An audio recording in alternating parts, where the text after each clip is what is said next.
Daqui a pouquinho. Aquecendo as turbinas. Para logo mais bater um papinho legal aí. Ó, Joslaine. Isso significa que Miguel e Sara e Evaldo junto. Na nossa brincadeira aí. Mr. Lucas Colpo.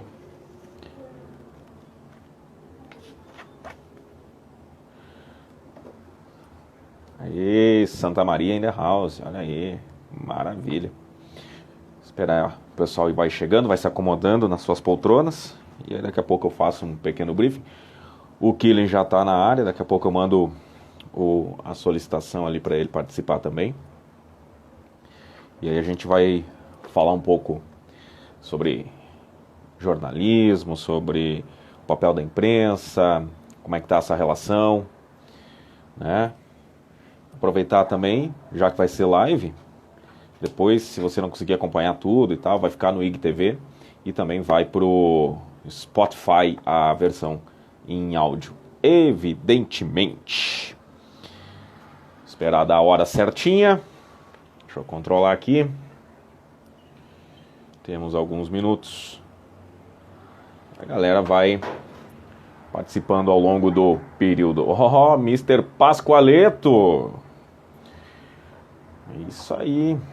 Muito bem, muito bem. Dom Pascoaleto. Ó, Lucas Aro, Focus Produtora. Show de bola, show de bola. Lucas Aro. Muito bem, garoto. Ó, Colorado, Matheus Medeiros. O pessoal vai aparecendo, vai aparecendo, vai aparecendo. E daqui a pouco pode deixar já suas perguntas, suas dúvidas. Não precisa ser da área de comunicação, não. Pode perguntar qualquer coisa que vocês tenham curiosidade sobre esse processo do jornalismo e do papel da imprensa nesse momento estranho, vamos chamar assim. Vamos deixar por assim. Isso aí. Vande Moresco. Vamos lá. Ser pontual, mais pontual que o William Bonner.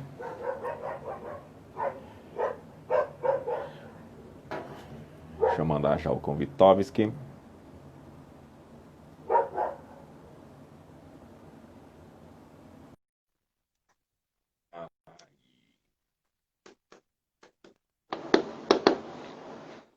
Opa, Oi, e aí? beleza? Tudo bem?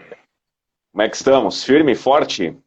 Deixa eu até ir um pouquinho mais Tranquilo. para trás aqui, que o enquadramento do Instagram cortou meu cabelo bonito.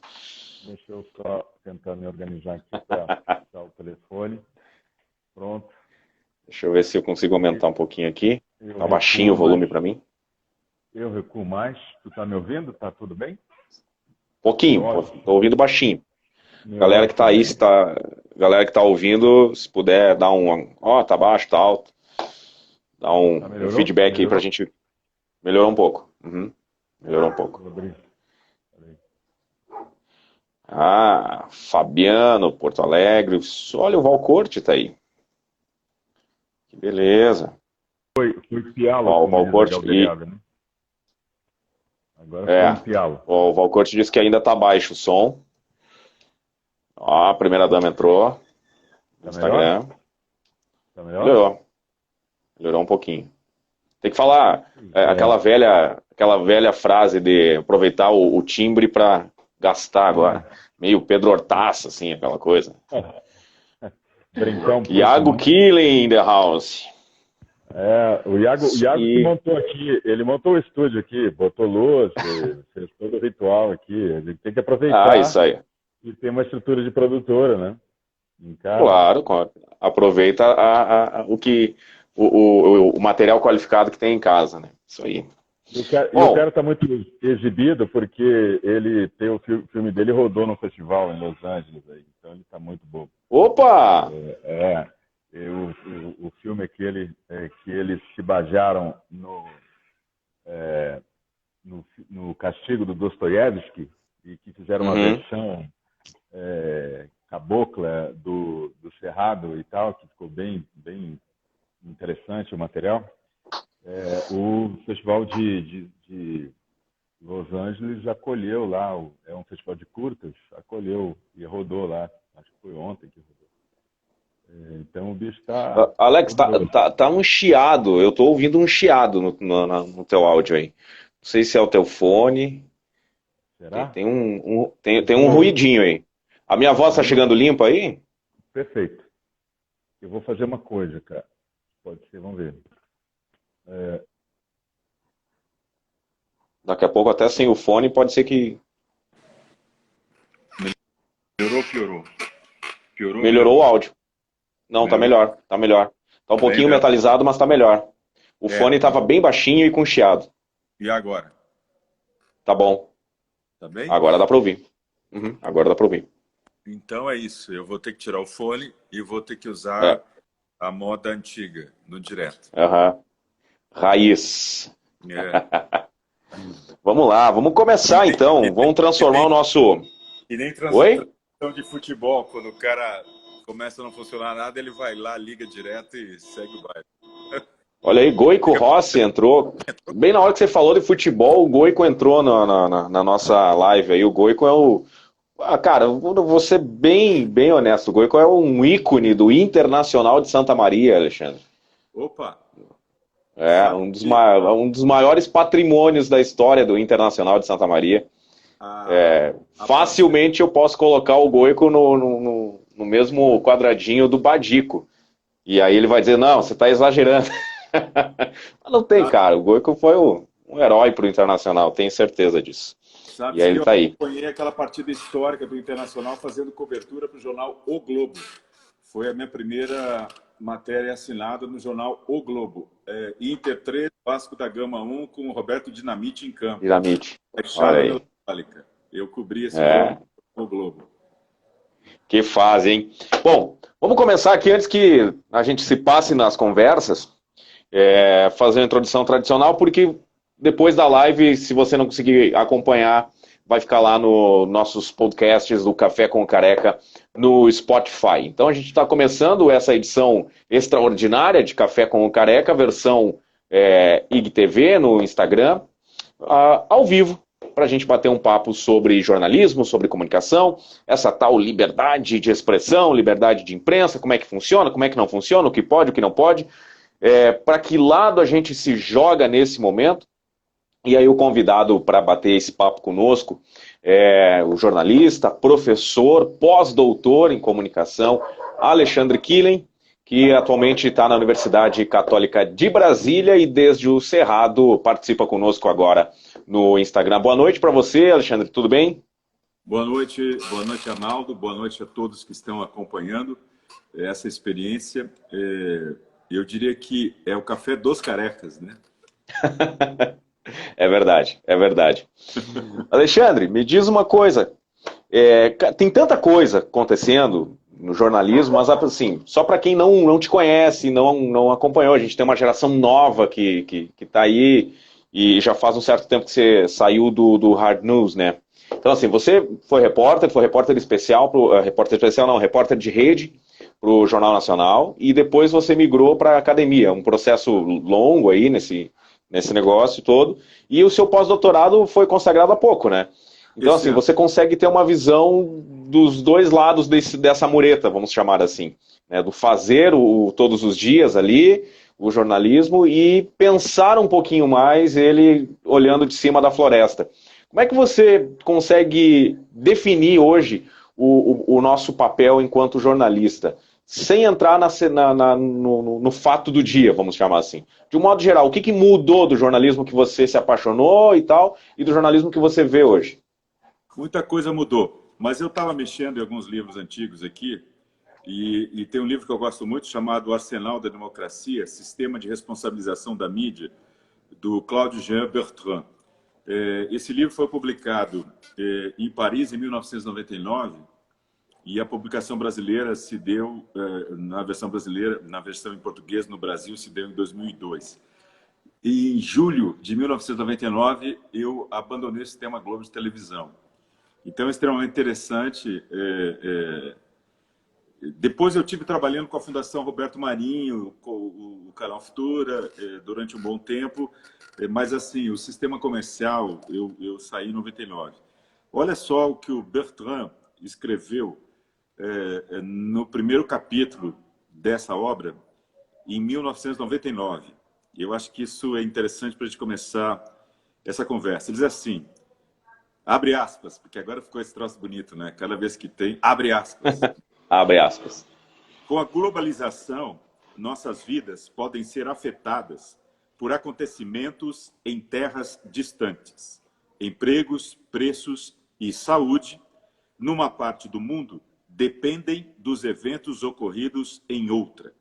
A globalização tende a provocar conflitos, colocando diferentes culturas em contato. Aumentam, então, os riscos de guerra, terrorismo, depressão econômica, poluição, manipulação genética e epidemias, que podem transformar-se em catástrofe para a espécie humana. Por isso, todos precisam estar hoje informados sobre o que se passa no mundo para poder fazer alguma coisa a respeito. 1999. Claro. Sem informação... Bertrand. Vai ser olha, futurologista assim lá em Catanduva. Vai marcar uma dessas, né? Caramba. Então, Alexandre, olha só, vamos aproveitar que a gente não, o nosso tempo já não é dos maiores, porque se deixar a gente vai até segunda-feira falando, né? Até porque daqui a pouquinho já segue o baile. Então, a gente tem tido um debate muito forte sobre liberdade de expressão e liberdade do fazer jornalístico, da liberdade da imprensa. E a impressão que eu tenho é que as pessoas estão meio confusas com o que é e o que não é. E eu queria trazer um pouquinho mais para o lado do jornalismo, para a gente ter um pouco mais de noção, como é que você enxerga isso, de quais são os nossos limites e quais são as nossas obrigações dentro dessa mesma linha que você trouxe aí, que a informação ela é algo primordial para que as coisas fluam, né? Como é que se dá essa relação, na tua opinião? É uma pergunta complexa, porque tem várias coisas que precisam ser mobilizadas nessa conversa. Eu vou tentar fazer uma síntese e entrar naquilo que é principal. Bom, a primeira coisa que eu acredito que deve ser uma regra de compreensão geral a pior imprensa é melhor do que a mais suave, mais branda das ditaduras. Bom, me parece esse ser o ponto de partida. Agora, o que a gente tem em relação aos meios de comunicação? Os meios de comunicação eles fazem a mediação da realidade. A realidade vinha sendo feita pelos meios de comunicação de massa durante século XIX, começa no século XVIII, século XIX, século XX, sobretudo no século XX, quando a gente vai ter o rádio, vai ter a televisão, então vai ter uma expansão significativa dos meios de comunicação de massa que fazem essa mediação, e esse trabalho é feito por jornalistas profissionais. Todavia, os meios de comunicação, eles operam como organizações, né, como corporações, e que, então, portanto, estão sujeitos às lógicas econômicas de qualquer mercado. Então, vão ter que estar fazendo a administração de direitos, de interesses de toda sorte. No caso específico dos meios de comunicação, e aí eu vou me agarrar no Pierre Bourdieu para falar sobre o tipo de tensão que o campo jornalístico passa. Ele, de um lado, ele tem toda essa influência externa do campo político, do campo econômico, do campo social, do campo cultural, religioso. Todos os campos que se colocam socialmente pressionam o campo jornalístico para inclusão das suas agendas. De outra sorte, ele cria suas regras e as suas práticas profissionais e tal, que também exercem uma pressão no fazer jornalístico, a história do furo, a história do deadline, a história das condições de tempo para tal texto, tal matéria, tal fala, tal tudo. São várias condições que vão estabelecendo lógicas de pressão no fazer jornalístico. Então, não dá para você, num processo histórico, botar a responsabilidade de eventuais erros, equívocos tendências, abordagens, vieses, tão somente nos meios de comunicação, porque eles fazem parte de um processo social, eles fazem parte de uma disputa política, fazem parte de uma disputa econômica, fazem parte de uma disputa cultural e, portanto, eles vivem esse processo de tensão. No meio disso está o profissional, que dentro do processo da formação dele, ele é trabalhado e tratado a partir primeiro, da responsabilidade de informar, segundo, da liberdade de informar e terceiro, dos limites dessas duas circunstâncias, a responsabilidade de informar e a liberdade de informar. E ele tenta se colocar no meio desse processo diante de um confronto de campos de interesse claro.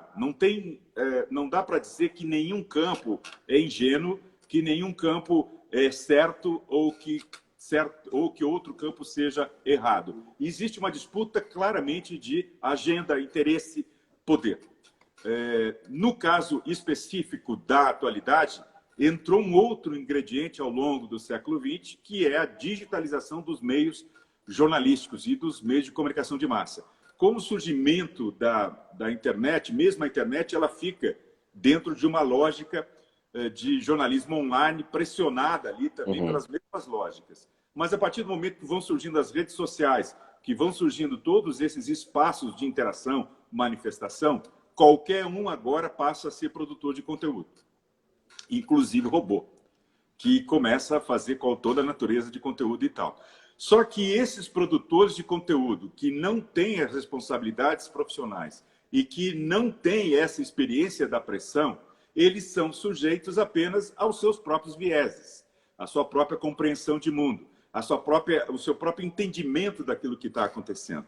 E aí, esse tipo de entendimento e esse tipo de viés é leitura, não é necessariamente sequência de fatos, verdade de fatos, e aí é que você vai ter o advento da fake news, aí que você vai ter o advento da notícia preparada por robô, que ela vem completamente enviesada, completamente distorcida. Ela pega, às vezes, um fato que é um ponto de referência de realidade e o restante é completamente distorcido. Então, hoje, o exercício profissional está muito mais desafiador para o jornalista, porque ele tem que mostrar exatamente as habilidades para as quais ele foi preparado para administrar essa pressão no meio de um universo onde todo mundo virou produtor de conteúdo. E essa sua reflexão aí, ela traz um outro problema, ela suscita um entendimento de que se a rede social ela surgiu, e aí, vamos lá, no geral a rede social ela veio para o bem, né? Ela acaba dando voz para um monte de coisa e tudo mais, em geral, não é? Numa visão assim mais ampla. Só que ela gerou, tem vários temperos aí nesse processo da produção de conteúdo através das redes sociais, que gera inúmeros desconfortos. E aí eu coloco sempre, quando eu falo com alguém do ramo, eu coloco algumas coisas do tipo: a gente tem um histórico de leitura horrível na nossa sociedade. As pessoas leem pouco, as pessoas estão lendo menos, e a capacidade, às vezes, de interpretação e compreensão daquilo que leem também está se reduzindo, tá? E aí, quando você traz robôs que não têm, por exemplo, não digo os robôs, mas quando você tem uma notícia ou uma informação que ela não obedece certos critérios que a gente está falando aí do profissional, ela pode gerar inúmeros problemas no processo de compreensão da sociedade como um todo. E aí, vamos colocar assim, até eu conversei com um ministro outro dia, e ele usou o termo: nós temos uma crise sanitária, uma crise econômica, e em função dessa desinformação generalizada, por causa disso, nós temos também uma crise civilizatória. Você vai por essa linha também? Eu diria, nós temos uma crise de valores.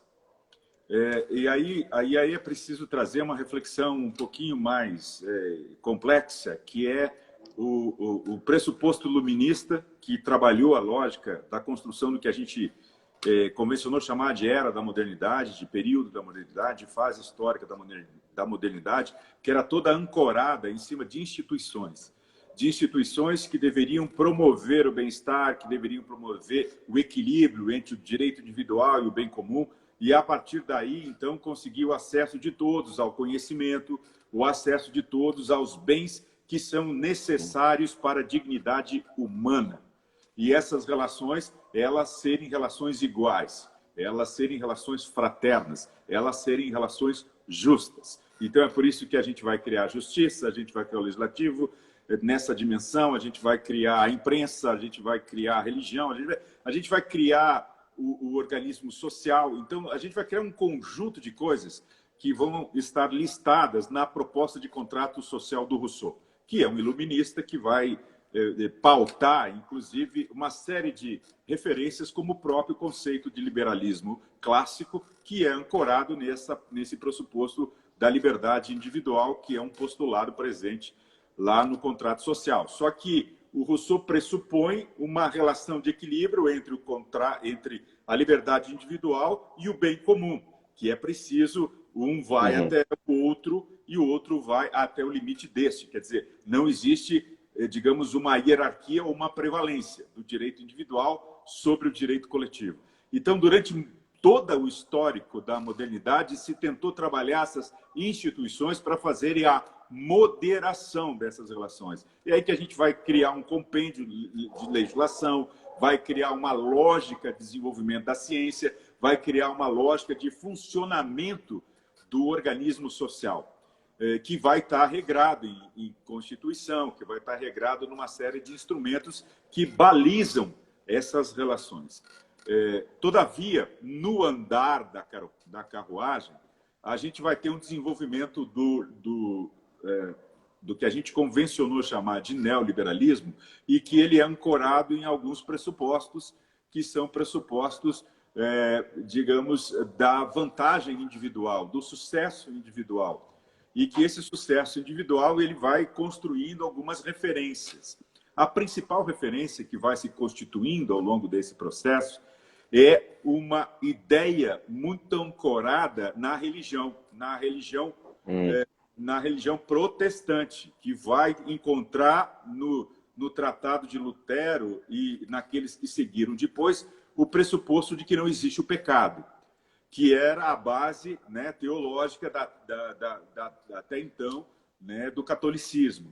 Porque, do ponto de vista de Lutero, não existiria essa punição, e isso seria um processo de compreensão equivocada daquilo que seriam, então, portanto, as escrituras sagradas. Esse pressuposto vai dar um grande impulso ao liberalismo, a partir daquela ideia que, se não tem pecado, então eu tenho direito a ser feliz aqui e ter prazer aqui. E esse prazer, dentro da maneira como a gente constituiu majoritariamente a organização planetária, estruturada a partir da lógica da acumulação de capital, que é o principal, quer dizer, para que eu possa ter o prazer, eu preciso acumular capital. Se eu não acumulo capital, eu não tenho prazer, eu não tenho poder, eu não tenho isso e aquilo. E aí eu vou constituindo algumas lógicas de relação que vão, ao longo do tempo, estabelecendo movimentos éticos de ruptura ética naquela lógica do contrato social do Rousseau. Então vai um pezinho para cá, um pezinho para lá, um pezinho para cá, um pezinho para lá, e eu vou, com o tempo, desorganizando completamente esses contratos sociais e esses estatutos sociais. E aí eu vou desembocando naquela ideia do consumismo, que é bastante embalado pelo processo da globalização, que vai se desenvolver como um grande pressuposto, gerado inclusive pela informatização, primeiro da comunicação. A partir da informação da comunicação, a gente vai informatizar o sistema financeiro, que passa a ser interligado mundialmente, e a partir daí eu vou interligando todos os mercados. E aí eu vou, nessa lógica, estabelecendo cada vez mais concentração de capital, cada vez mais desigualdade, cada vez mais distanciamento, cada vez mais abismos de ordem cultural, de ordem social, de ordem econômica.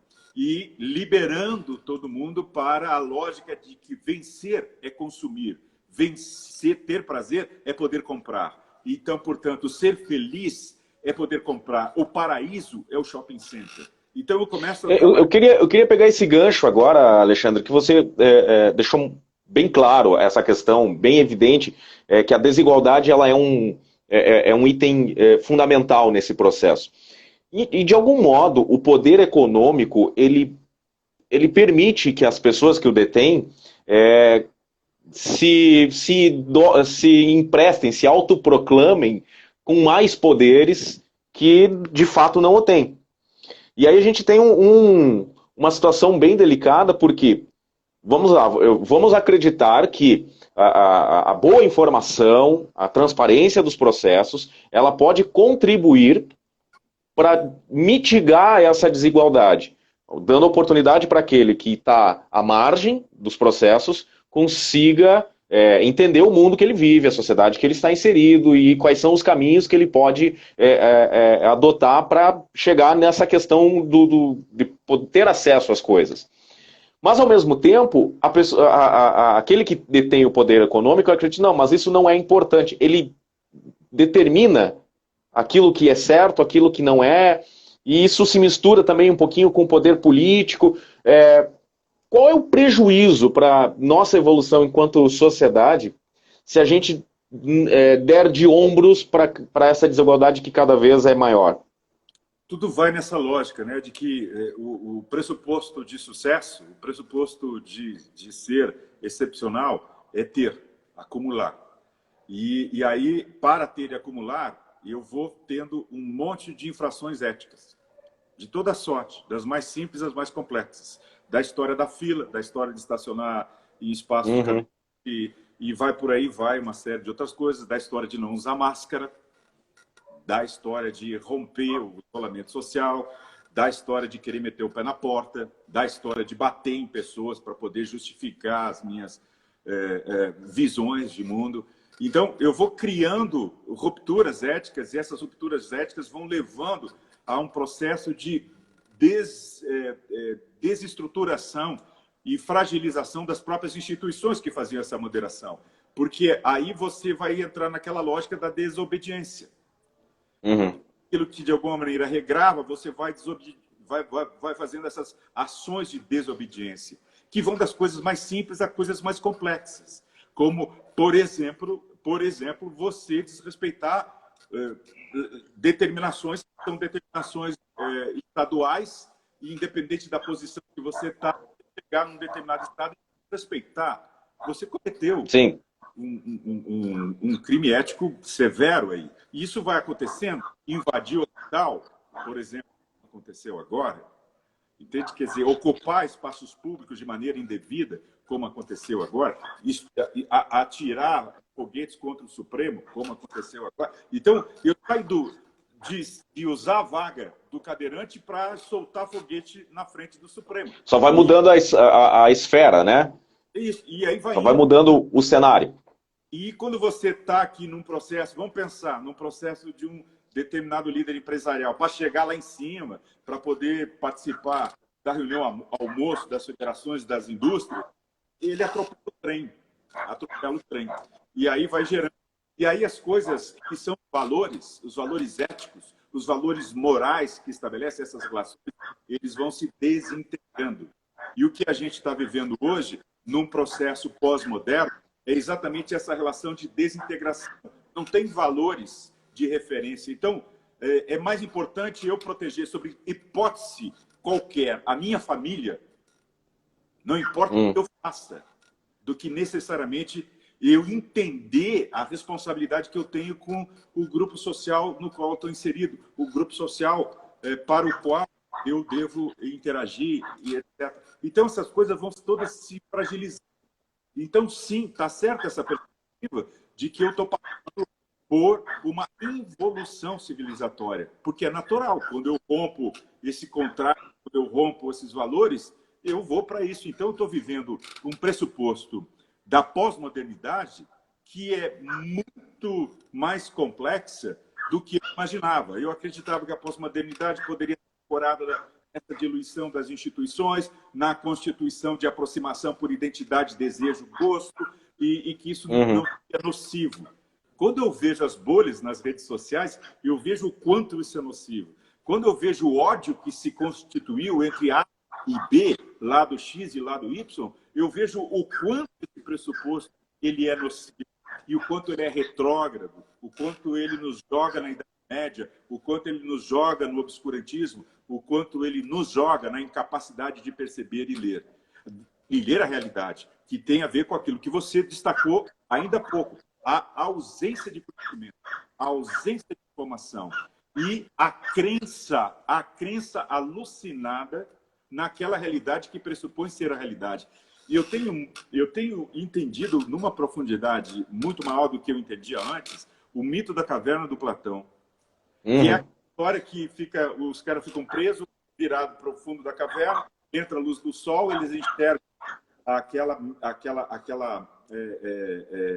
sombra que é projetada lá e compreendem que aquela sombra é a única realidade possível. Acham até que são monstros, vigias, o que for. Um deles se liberta, sai para fora, vê o sol, vê um monte de coisa, ele vê tanta coisa maravilhosa, ele se desfaz daquele medo, aí ele volta para contar o que acontece, os caras batem, destroem ele e tal, porque ele está mentindo. A verdade é sombra.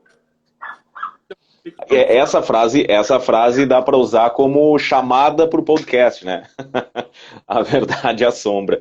Alexandre, só fazendo uma ruptura aqui agora nesse momento que a gente está falando de uma maneira mais generalista, vou te provocar para a gente rememorar algumas coisas do jornalismo propriamente dito, porque, vamos lá, nós tivemos, você falou do advento do rádio e da televisão, mas vou lembrar aí da era de ouro do rádio, vou lembrar do Heron Domingues, vou lembrar da Rádio Nacional, que foi um período de extrema credibilidade para o jornalismo, né? As pessoas só era crível aquilo que acontecia se dava no Repórter Esso, né? E justamente disso, a verdade ela só se construía se o Heron Domingues tivesse dito. E por aí vai. Nós tivemos vários momentos assim, e aí depois a gente vai ter lá, no regime militar, de certo modo, os grandes veículos de imprensa se aproveitaram um pouco daquele movimento dos anos 60, e depois viram que tomaram uma invertida muito forte, e aí cresceu o jornalismo combativo, o jornalismo mais que a gente tem hoje como profissão romântica, ele cresce durante esse período de exceção e tal. E aí depois vem a redemocratização, tem o evento Fernando Collor de Mello, que há artigos nos dois sentidos, de que o Collor teria sido eleito com a ideia do quarto poder, e foi destituído da mesma forma. Só que nesse processo de redemocratização, a gente passou, de um certo modo, a um momento de descredibilidade da imprensa, muito em função desses adventos que a gente citou antes aí. A rede social, vou chamar de democratização da produção de conteúdo, e enfim. Só que hoje, prato do dia, a gente vê que, por mais que haja discordâncias, o jornalismo ganhou um outro sopro, muito parecido com esse do Repórter Esso que eu fiz a lembrança. E aí eu vou te dizer por que eu estou falando isso. Nós tivemos recentemente uma prisão de uma pessoa importante, né, que de certa forma respinga nos ternos do Planalto. E o programa o Jornal Nacional da TV Globo, daquele dia, ele bateu 33 pontos do Ibope em São Paulo. A última conta que eu tinha olhado era algo que cada ponto seria mais ou menos 250, 260 mil domicílios. Aí a gente está falando que um programa de televisão teve quase 8 milhões de domicílios em São Paulo ligados nessa informação. E aí você pode colocar a projeção em nível nacional desse negócio, e aí mostra o tamanho do peso da responsabilidade do jornalismo nesse momento. As crises, os períodos de exceção, esses períodos de confronto e conflito funcionam para o jornalismo igual a massa do pão. Quanto mais se bate, quanto mais se sova, mais o jornalismo cresce? Eu acho que tem um processo de aprendizagem aí que está tentando resgatar, porque no processo de redemocratização a gente se perdeu. Nós passamos durante o período da ditadura, dos regimes de exceção, sob censura. Então havia muita repressão, né, em relação ao trabalho jornalístico. Depois do processo de democratização, a gente tentou botar todo esse processo para fora e aí começou a trabalhar com toda a empresa de jornalismo. E aí a gente acabou sendo levado à história do denuncismo. Tá? Então, vinha e contava, e a gente, às vezes, trazia uns elementos muito consistentes na nossa frente e a gente acabava dando espaço e divulgando e tal. E, com o tempo, nós fomos perdendo a habilidade de checagem, né? De aprofundar para ver se... E nós fomos usados, muito usados, né? Os jornalistas foram usados durante o período, porque esse é o segredo desse jogo de poder que o Bourdieu fala, né? Como esse jogo está posto, ele vai sempre se articulando como faz. Então, ele acha sempre uma maneira de se aproximar para construir a agenda, a famosa agenda setting, aquela agenda pública do que é assunto que deve ser discutido. Com o surgimento das redes sociais, também as redes sociais começaram a criar uma agenda paralela. E que aí, eventualmente, os veículos vão lá, pegam essa agenda, trazem essa agenda para dentro e começam a criar um processo, né, de retroalimentação e tal. Só que, às vezes, essas agendas também não são agendas que estão muito bem checadas. Elas trazem algumas referências e tal, e aí que a gente vai ver alguns episódios, né, que ficaram complicados aí de comprar algumas informações e ser utilizadas. Por exemplo, a gente vai ver durante a cobertura da Lava Jato que vários veículos de comunicação foram usados como instrumentos de divulgação de um percurso investigatório, né? Há alguns processos e algumas etapas desse processo que estão sendo discutidos do ponto de vista da processualidade legal, da processualidade do Código Penal, que teriam sido maculados de nulidade. Essa discussão está à mesa. Então, e a gente serviu a isso. Ao servir a isso, a gente acabou colocando a nossa credibilidade em suspeição. E aí, no meio disso, as redes sociais aproveitaram, então, e trabalharam a sua própria agenda, e o tal da Agenda 7 não é mais Agenda 7, ele se dilui, se constrói agora uma agenda que não necessariamente ela é checada, ela trabalha, às vezes, na sombra, na ideia de realidades que estão compreendidas de maneira enviesada. Então, você começa a trabalhar com informações que não são suficientemente apuradas. E hoje, no atual momento, você está vivendo uma guerra de informação. Informação e contra-informação. Há, dentro das próprias figuras da República, especialistas em dar informação para um determinado espaço e uma contra-informação num outro espaço, em relação à mesma temática. E isso gera confusão. Vou pegar a história da cloroquina. A história da cloroquina virou uma lambança sem fim. Ninguém tratou esse assunto de maneira correta e científica, né? Se tentou dar peso político, peso de opinião e tal. E até hoje, a gente não sabe se a cloroquina funciona ou não funciona, se é recomendado ou não é recomendado. Então, se criou uma instabilidade aí em relação a esse caso específico que não dá segurança para quem quer que seja qual é a fonte de informação. A confusão foi gerada de tal sorte que uma revista científica dançou e a própria OMS foi para frente e para trás.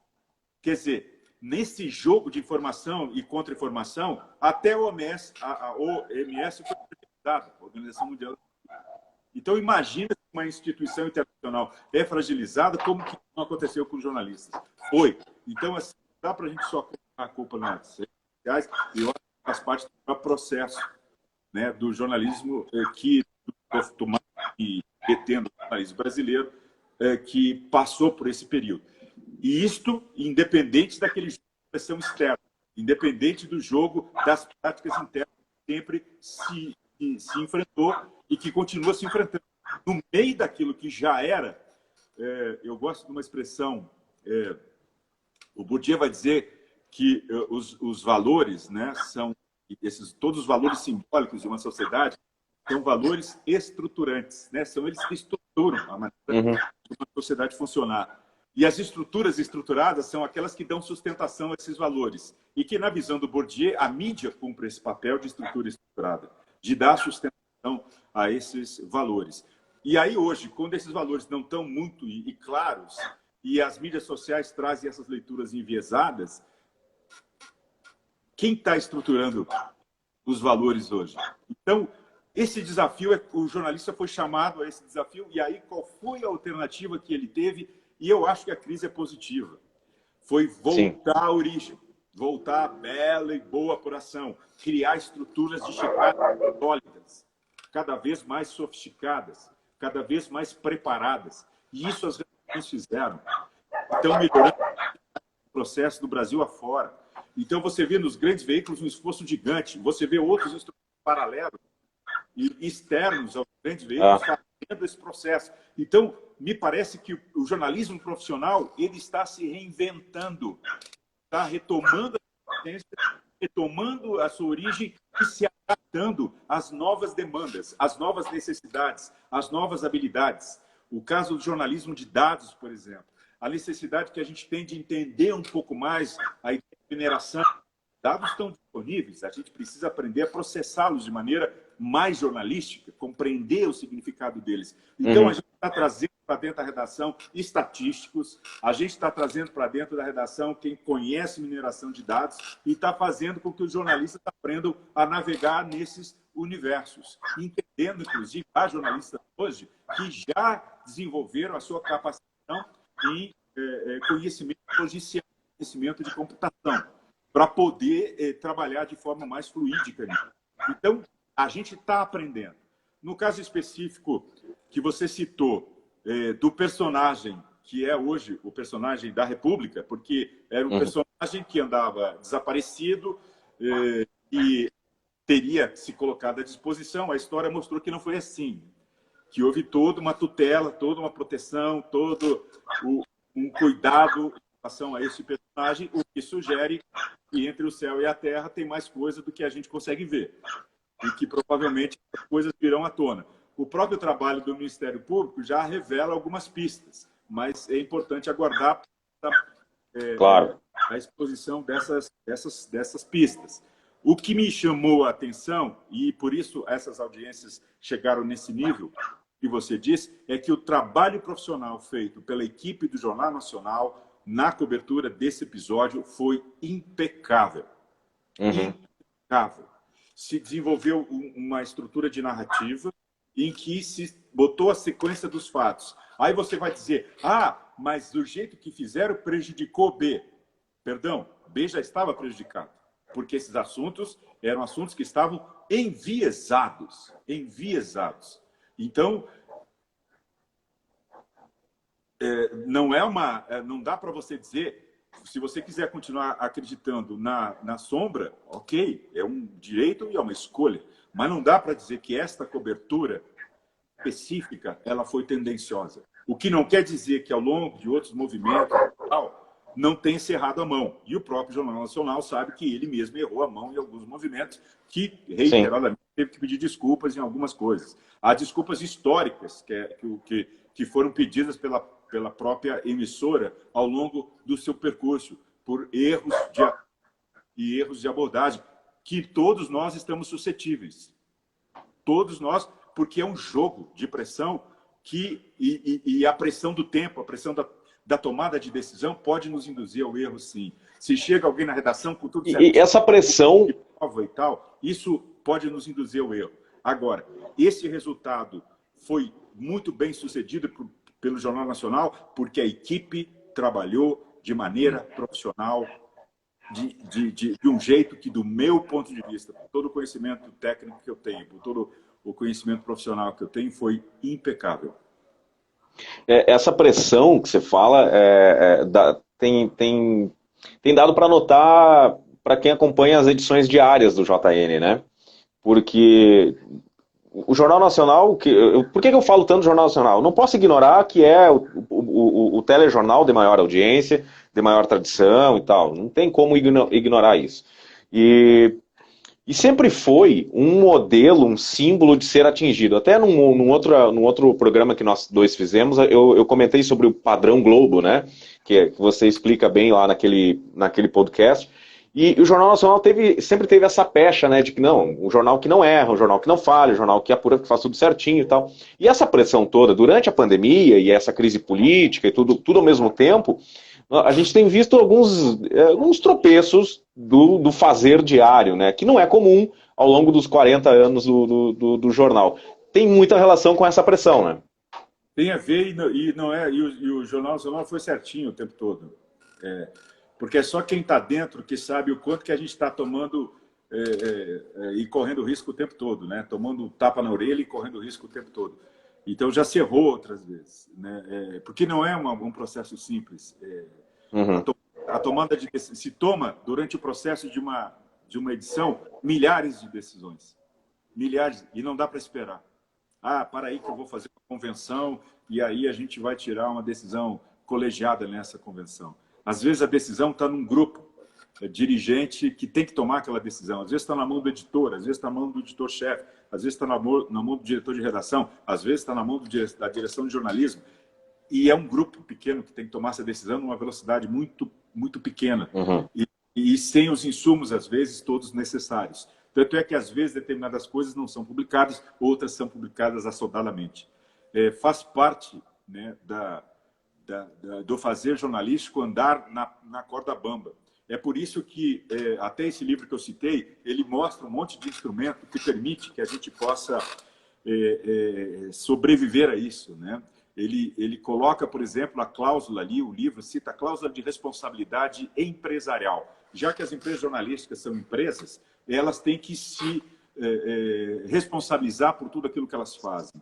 Então, é por isso que várias empresas desenvolveram códigos de ética, desenvolveram manuais de redação, desenvolveram processos de compliance que exige o pedido de desculpa. Isso, a gente não ouvia esse pedido de desculpa antes, porque não fazia parte do pacto profissional e do controle interno, né?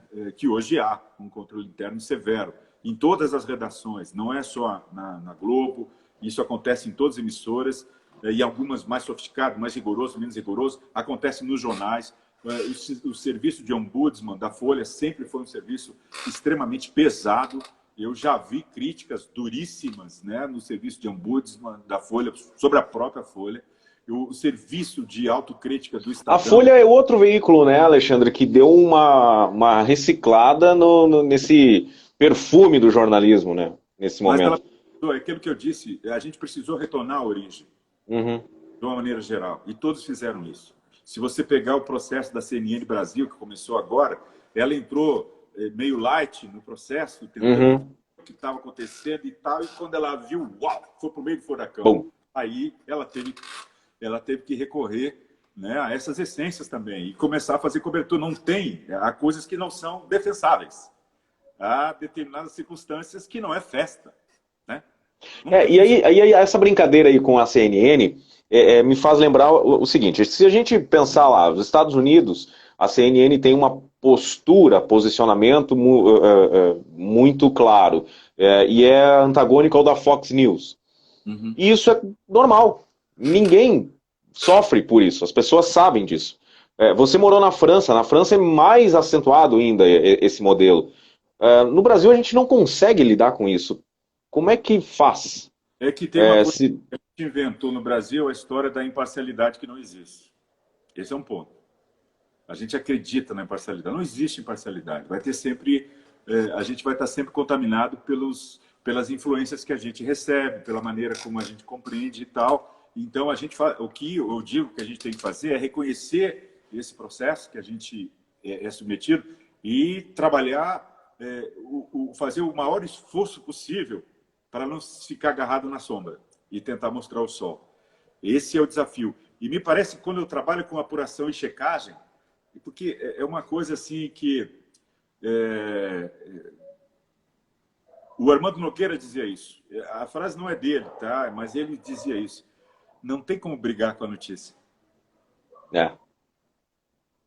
Não tem como brigar. Tá ali. Como é que eu vou... Entendeu? Quer dizer, não tem como brigar. E esse processo, ele é real. Então, quanto mais eu trabalho com checagem, quanto mais eu trabalho com apuração, é fato, né? Eu lembro de coberturas complexas que eu fiz, E eu tive que levar todo o material e tal para o alto escalão, para o jurídico da empresa e tal. Olharam tudo e disseram: a notícia ela atingia um anunciante da empresa, um empresário que era muito ligado à alta gestão da empresa. E aí a palavra...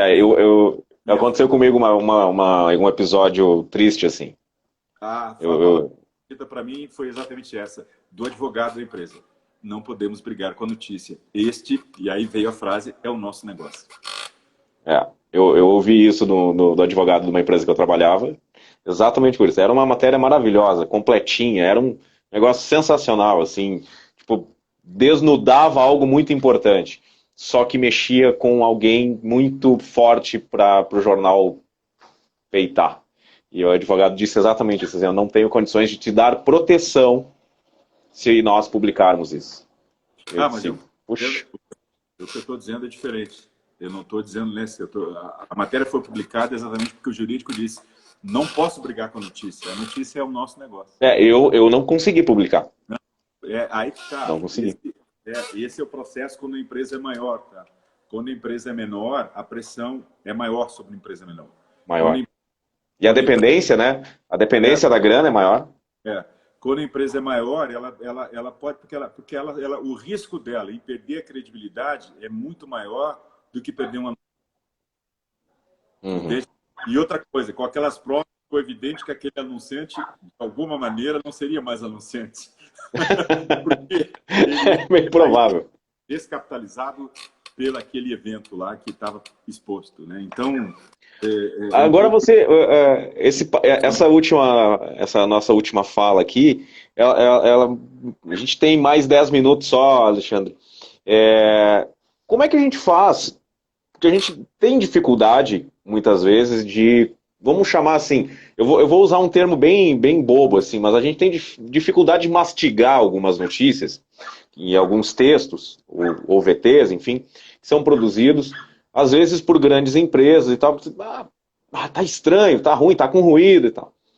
Mas e nos menores? É muito evidente esta dependência... do dinheiro do médio empresário, muitas vezes da prefeitura. A gente entende, né, do ponto de vista de business, que é complicado. E qual a qualidade do jornalismo e da credibilidade que pode se ter com o jornalismo em pequenos veículos, em pequenas emissoras, em pequenas cidades? Porque, ao fim e ao cabo, vamos lá, são 5, 6 grandes empresas de comunicação no Brasil. O resto é tudo minguado. E aí, como é que faz? Camarada, hoje está mais difícil, tá? Quando eu comecei, era mais fácil. Porque quando eu comecei, o conceito era esse, né? Notícia é o nosso negócio, credibilidade é o nosso capital. Isso era quase que um mantra, né? E as empresas, elas tinham, né, invariavelmente, nos seus comandos, jornalistas, né? Eu comecei em jornal, depois eu fui para a rádio em Santa Maria, onde eu comecei a minha vida profissional. E eu passei por várias circunstâncias em que eu tive apoio integral, né? Mas era isso, né? Quem era dono era jornalista, né? No jornal que eu trabalhei era jornalista, na rádio que eu trabalhei era jornalista. Então, e é uma coisa, assim como um cirurgião nunca vai abandonar um paciente na mesa cirúrgica, independente de quem é o paciente, um jornalista não consegue abandonar a notícia, independente do cargo em que ele está.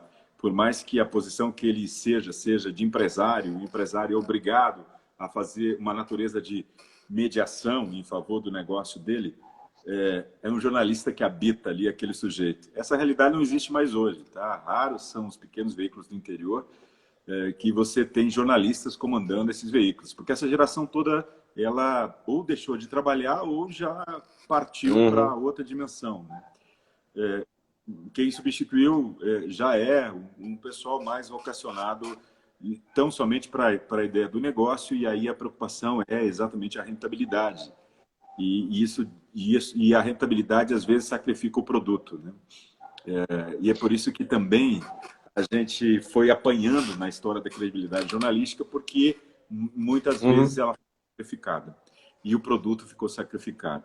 Mas assim, então eu não tive esse problema, e eu imagino que hoje a dificuldade ela é muito grande para as instituições do interior, a ponto de a gente ver uma rede de televisão, né, vinculada a uma instituição religiosa se oferecer para editorializar a cobertura em favor de verba pública.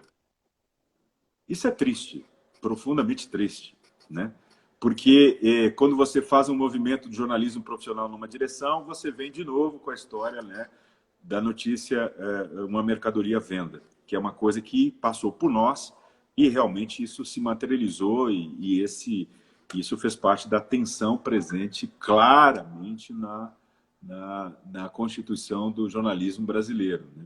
Diferentemente, por exemplo, como você citou, Estados Unidos e Europa, dos posicionamentos editoriais claros, né? A gente tem uma visão, por exemplo, o Le Monde tem uma visão mais progressista, o Le Figaro uma posição mais conservadora e tal. A gente tem um pouco isso aqui, isso é declarado editorialmente, né? A Folha de São Paulo tem uma visão mais liberal, ela compreende a estrutura da economia a partir de uma determinada lógica.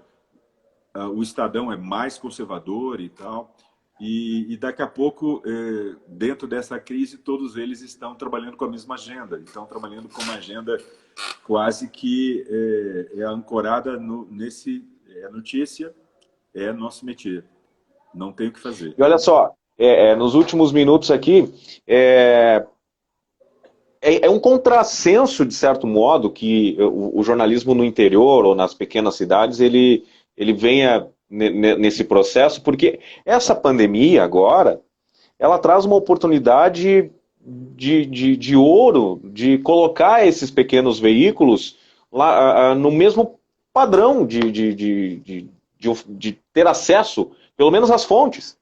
Eu acho que começa por aí, você ter boas fontes já ajuda a construir um caminho, né? Você ter aonde perguntar.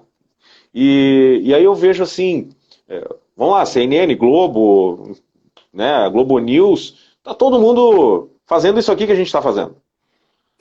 Se espelhar esse celular aqui num estúdio, não vai mudar nada, só muda a logo ali, né? Isso eu tô aqui no oeste de Santa Catarina, você está em Brasília. Isso, no meu entender, aproxima aproxima aquele pequeno veículo de produzir um material um pouquinho mais qualificado, porque ele tem acesso a outras informações, ele consegue se colocar num outro patamar, mas isso não acontece. Às vezes a sensação que eu tenho é que há uma desistência coletiva, assim, não vai resolver. Eu faço porque tem que fazer.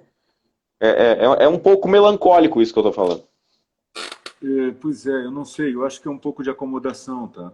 Eu sinto que tem, assim, a gente vive uma contradição, ao mesmo tempo que tem a oportunidade que poderia transcender, há uma certa acomodação, e essa acomodação ela nos toca por dentro, tá? As novas gerações de jornalistas, elas são menos inquietas, bem menos inquietas, né?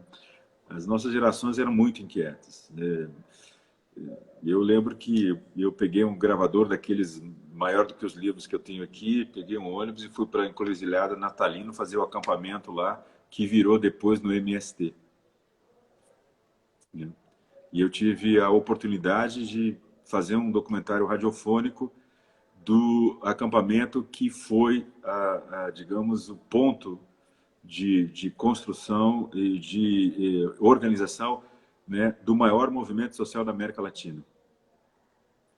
Hoje, você tem essa oportunidade que você listou e você encontra poucos, né, com essa inquietude de pegar um telefone e ir para a rua fazer. Mas tem, tá? Eu já encontrei, eu estou trabalhando aqui com os meus alunos e eu estou conseguindo ver e é engraçado isso, encontrar um pouco dessa inquietude, né, nesses meninos, e eles têm feito algumas coisas assim, com todas essas limitações, bem interessantes, bem interessantes.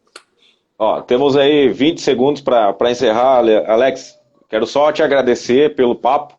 Valeu muito, um grande abraço aí. Te deixo 15 segundos. Cabra, eu digo assim, para encerrar tempo, eu diria assim, artigo 220 da Constituição Federal, né?